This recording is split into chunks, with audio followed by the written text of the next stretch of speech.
4 years ago, I met the most amazing man, and we started a roller coaster of a relationship. It started on a high, it was fantastic, spontaneous, exciting, and then it crashed. In this video, I'm going to talk to you about how my partner's undiagnosed ADHD almost ruined our relationship and how his diagnosis has saved it.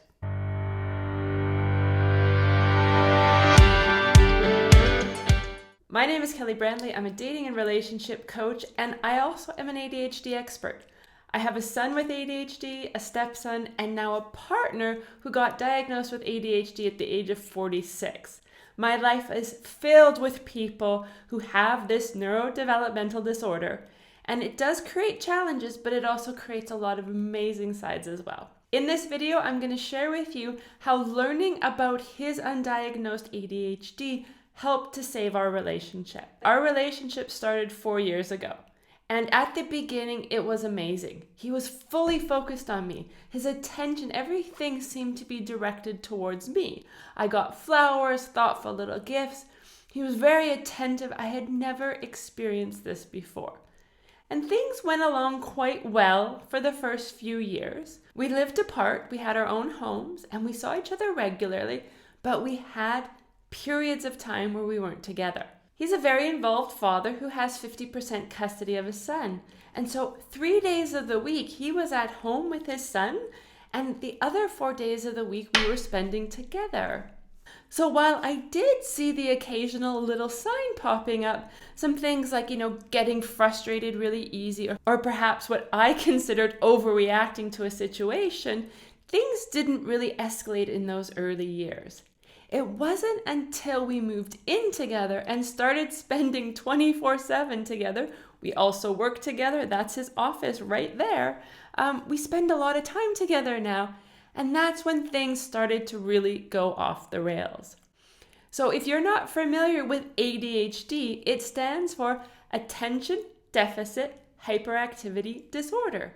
And most of us think of ADHD as the kids in school who can't sit still, who run around, who interrupt, who talk too much. And that's true, and both of our children have those elements. But ADHD can look very different in adults, and that's why we didn't recognize it, and we didn't understand that he could have possibly been living with undiagnosed ADHD his whole life, and some of his key relationship challenges were directly linked to that. So how did we come to this? Well, it was by chance, and that's my experience as well. I work with a lot of singles and couples who have ADHD, and most people discover the undiagnosed ADHD by chance. I was reading an article, and what I found out is that ADHD is very highly genetically linked. When a child has ADHD, there's an 80% chance that one or both of the parents of that child also have ADHD. This was the moment that sparked my thinking. I started to look in more and more to what adult ADHD looks like. And what I found out is some of the common things that I was dealing with daily were quite typical symptoms of adult ADHD. The 3 common traits of ADHD are hyperactivity, as it says in the name, distractibility or inattention, and impulsivity. And these 3 areas were wreaking havoc on our relationship, partially because neither of us understood that they were symptoms of ADHD, and we were both misinterpreting the intent.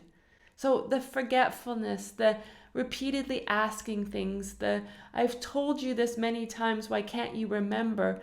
I interpreted from him as meaning it didn't matter to him. I wasn't important enough for him to remember these things. And sometimes I even thought he was intentionally saying that he forgot things as an excuse because it just wasn't important for him. The hyperactivity showed up in him staying up all night to finish a project or getting involved in something and not being able to transition. There was many a night where I'd cook dinner and he said, "I can't come because I need to finish this." He was just working and didn't know himself why he couldn't stop. Again, there I stood thinking, I've done all this work. Why can't you take time to come and join me for dinner? And I misinterpreted what was happening there. The hyper-focused early stages of our dating that suddenly disappeared. That was because he was getting a dopamine rush.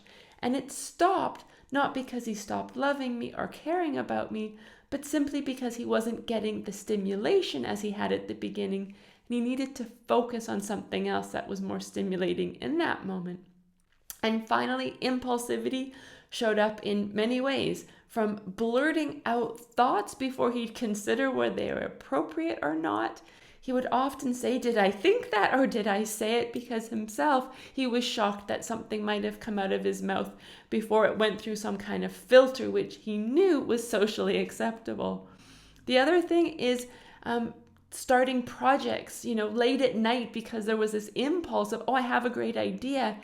And I didn't realize that if he didn't start something in that moment or buy something online, he would forget about it and it would go undone. And so that was part of his coping mechanism to deal with things impulsively in the moment. Like I said, once we figured this out, that ADHD looked different in adults, that it wasn't the same as we were experiencing with our children, we went through the diagnosis process and we found out that he does in fact have ADHD. I also went through the process and it turns out that I don't have it. But by learning about it and by understanding it, we're now able to put in place structures and support systems that have saved our relationship from the brink of disaster. So if you can relate to any of these things and you think that ADHD potentially could be at play in your relationship, or maybe you know that it is, you've had a diagnosis or your partner's been diagnosed, but you didn't understand how this can translate into relationship challenges, then I'd love to have a chat with you. I'll put a link in the description below. You can book a time in my calendar and we can see what your situation looks like, what symptoms you might be dealing with, and what it would look like to start working together to overcome those. Thanks for watching. I look forward to seeing you on the next video.